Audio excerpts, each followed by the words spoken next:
તો વાત કરીએ સુરતની તો સુરતના કાપોદ્રા પોલીસ સ્ટેશન વિસ્તારમાં આવેલ જે મોબાઈલ દુકાનમાંથી મોબાઈલ ખરીદ્યા બાદ ઓનલાઈન પેમેન્ટ કરવાનું કહીને ખોટો મેસેજ કરી પેમેન્ટ નહીં કરી છેતરપિંડી આચરી અને ગઠિયો ફરાર થઈ ગયો હતો।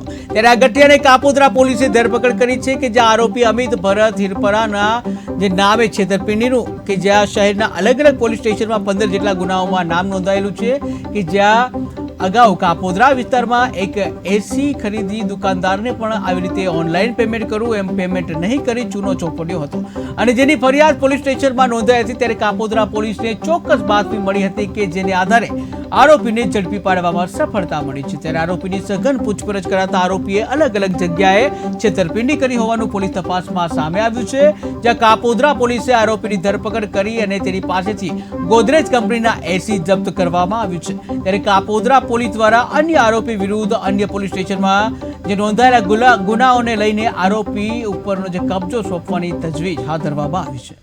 મહેરબાન સુરત કમિશનર ઓફ પોલીસ સાહેબ તેમજ સેક્ટર 1 સાહેબ, ઝોન 1 સાહેબ અને એસીપી એ ડિવિઝન સાહેબ નાઓની સૂચના અને માર્ગદર્શન અનુસાર કાપોદ્રા પોલીસ સ્ટેશન ખાતે એક બનાવ બનવામાં આવ્યો હતો, જેમાં એક ફરિયાદ નોંધવામાં આવી હતી કે એક હીરાબાગ ખાતે અવની પાર્ક એપાર્ટમેન્ટમાં જે Khodiyar air condition and cells and service નામની દુકાનમાં એક છેતરપિંડીની ફરિયાદ નોંધાઈ હતી।